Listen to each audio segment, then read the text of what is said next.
Well, this weekend, what would Nina do? I'm going to ask you, as usual, a super hard question. So if you're president, well, then you've got a lot more things to work with, right? You've got power, you've got executive branch privileges, you could do sign executive orders, you could put pressure on, you could use the bully pulpit. But what if you're the vice president? So first I want to show you a video from Kamala Harris, and then I want to talk about what would you do if you were in her spot, which is a difficult spot. Let's watch. That's going to speak against Joe Manchin. No. I want to know who's the real president of this country. Is it Joe Biden or Joe Manchin? I'm sorry, I interrupted. I don't think the vice president can hear you. It's Simone. I'm so sorry, Charlamagne. We have to wrap. She can hear me. Can you hear me? Can you hear me now? Can you hear me, Madam Vice President? So I'm sorry, we got to wrap. Oh. So I'm sorry to interrupt. They're acting like they can't hear me. Y'all see that?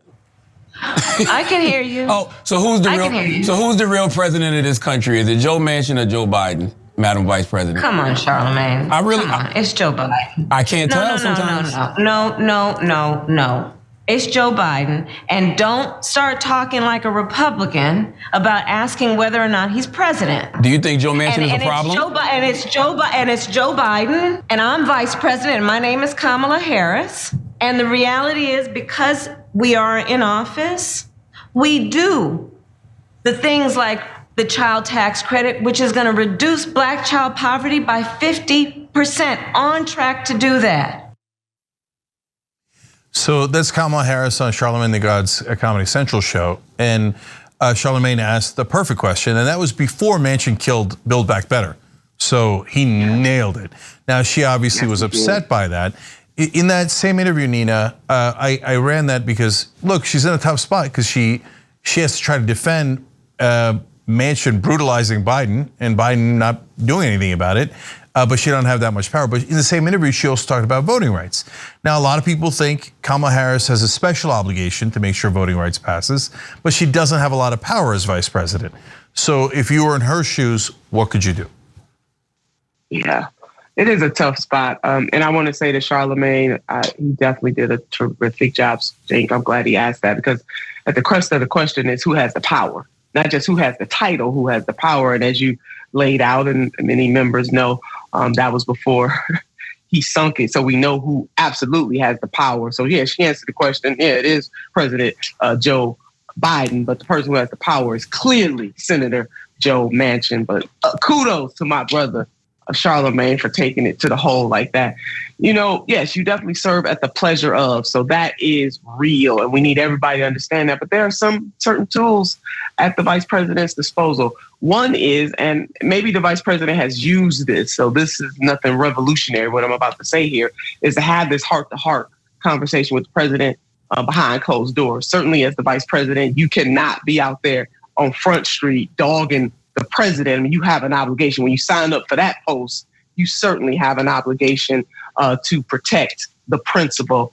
And sometimes that may put you in odds, but that's what you signed up for. But to have hardcore conversation with the president in private about what is happening and what you feel like you want to do, and use your cachet to be supportive of both the agenda and also being the heavy in the way that the president might be unable or unwilling to do. A vice president can certainly do that, especially if the president and the vice president get an understanding. So that's one thing.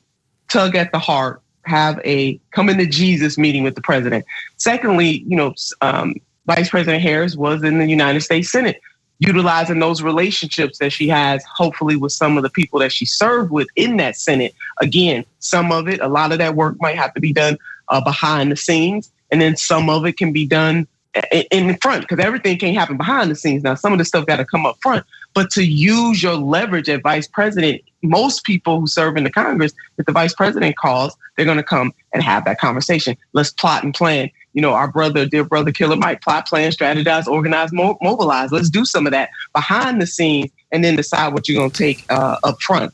And then utilize the grassroots organizations Jinx, so many of those organizations, people are out there like Reverend Dr. William Barber, people like Melanie Campbell, people who run a Black Voters organization.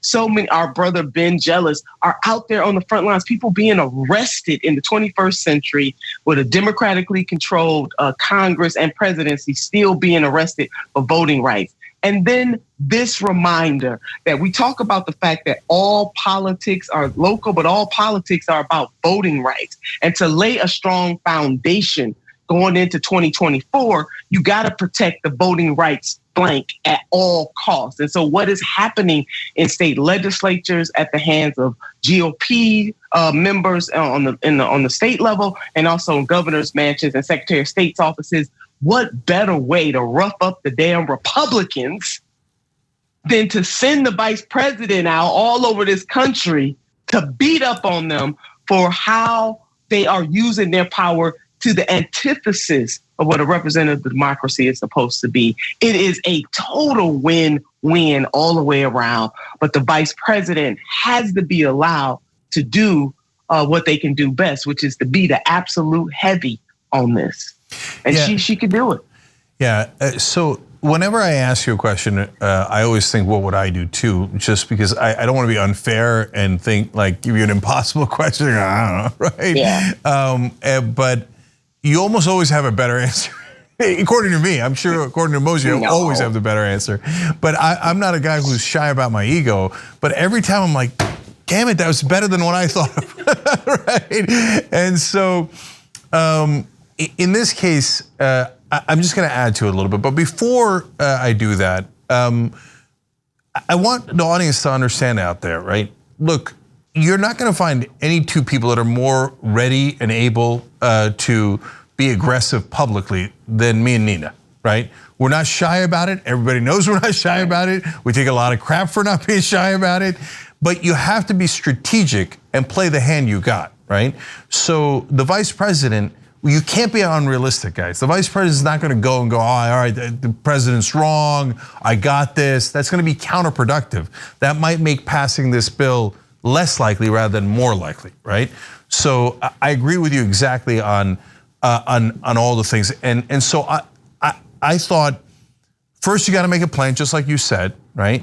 So you can't go to the president without a plan, right? You have to say, Mr. President, of course, I know that this is a bill that you want to pass very badly. We all know that. And you're amazing for wanting to pass it this strongly, or whatever you got to do to get his attention, right? You said an appeal to his morals, basically, but that also appeals to his ego. And there's nothing wrong with that. Carrots and sticks all day long, outwardly and in private too, right?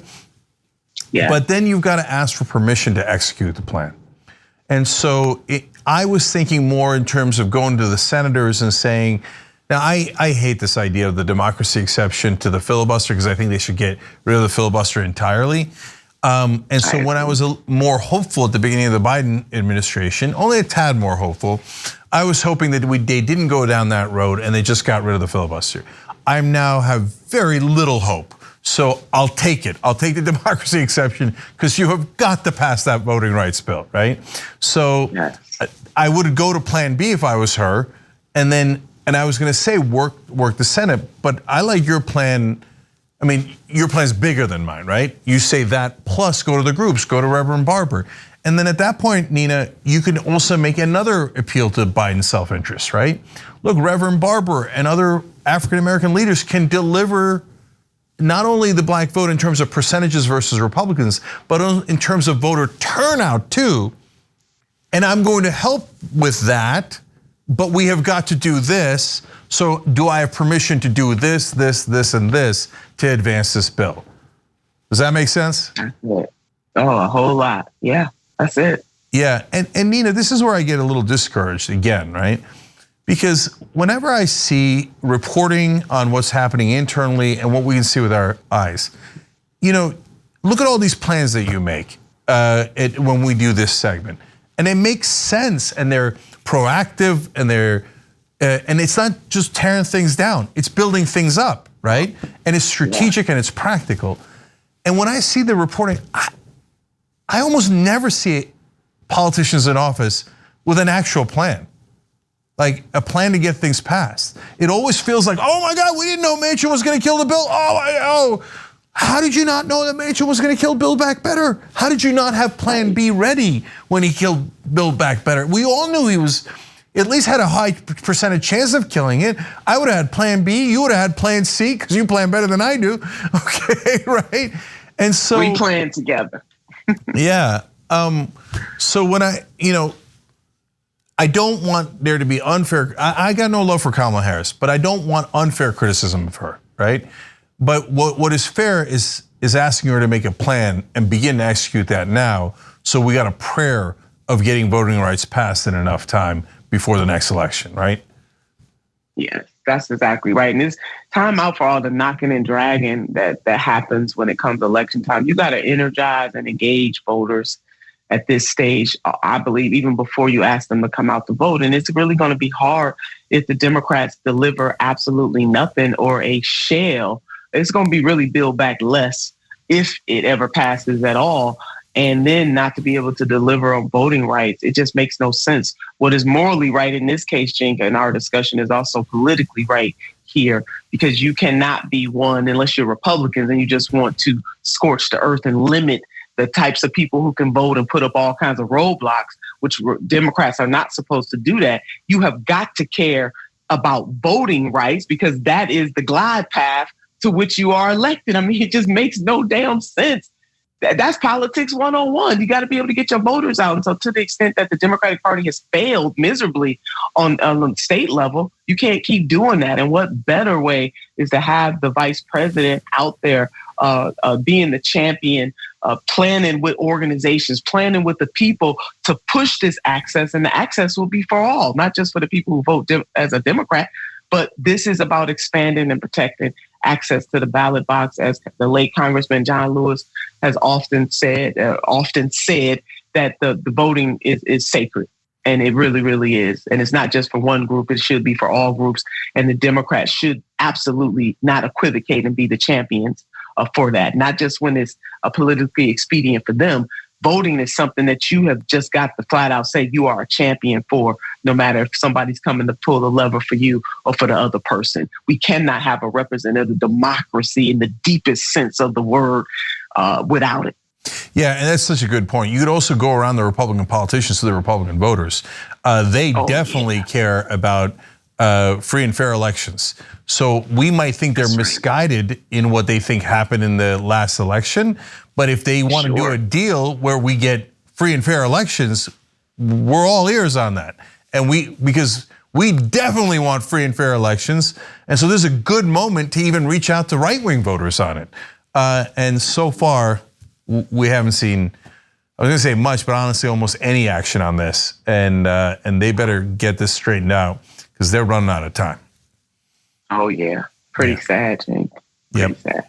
Thanks for watching The Young Turks, really appreciate it. Another way to show support is through YouTube memberships. You'll get to interact with us more. There's live chat emojis, badges. You've got emojis of me, Anna, John, JR. So those are super fun. But you also get playback of our exclusive member-only shows and specials right after they air. So all of that, all you gotta do is click that join button right underneath the video. Thank you.